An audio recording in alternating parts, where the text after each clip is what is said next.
চন্দনাস কর্নারে সবাইকে ওয়েলকাম। তারই সঙ্গে মকর সংক্রান্তির অনেক অনেক শুভেচ্ছা। আর এই উৎসবের দিনে আমি নিয়ে এসেছি পাটিসাপটার রেসিপি চন্দনাস কর্নারে। এখনও যাদের সাবস্ক্রাইব করা হয়ে ওঠেনি তাদেরকে একান্ত অনুরোধ চ্যানেলটা সাবস্ক্রাইব করার। আসুন শুরু করা যাক। নিয়েছি চালের গুঁড়ো 1 কাপ, ওই কাপে মেপেই হাফ কাপ ময়দা, গুঁড়ো দুধ 2 টেবিল স্পুন, 4 টেবিল স্পুন নলেন গুড়। এতে ব্যাটারের মধ্যে মিষ্টি ভাব তো আসবেই, সঙ্গে একটা সুগন্ধ ও কালারও চলে আসবে। যে কাপে চালের গুঁড়ো বা ময়দা মেপেছিলাম সেই কাপেরই 1 কাপ দুধ।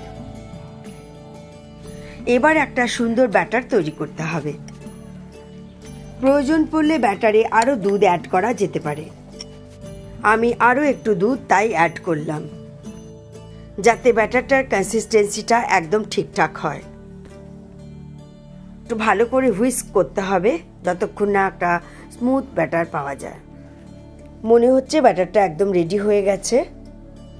নারকেল আর গুড় দিয়ে আমি একটু কড়াইয়ে নেড়ে চেড়ে রেখেছিলাম পাটিসাপটার পুর হিসেবে ব্যবহার করব বলে। আগের থেকে পুরটা রেডি থাকলে যখন ইচ্ছে তখনই পিঠে বানিয়ে খাওয়া যেতে পারে। এবার ফ্লেমটাকে লো রেখে প্যান বসিয়ে দেব।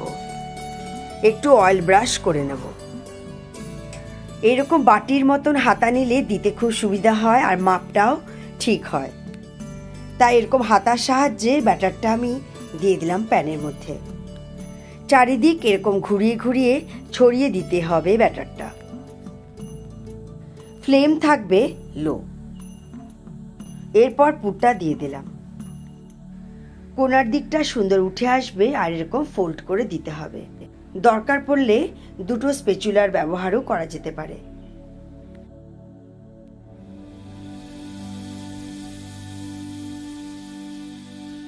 আরও কটা পাটিসাপটা আমি এরকম বানিয়ে দেখিয়ে দিচ্ছি।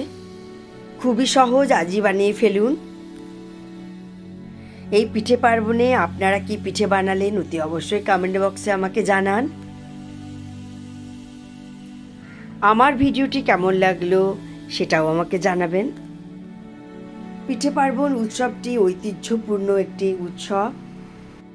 আজকাল সময়ের অভাবে অনেকেই করে উঠতে পারেন না, তবে যেগুলো সহজ আর সময় কম লাগে সেগুলো একবার ট্রাই করে দেখতে পারেন। ভালো থাকুন, সুস্থ থাকুন আর সঙ্গে থাকুন। Thank you.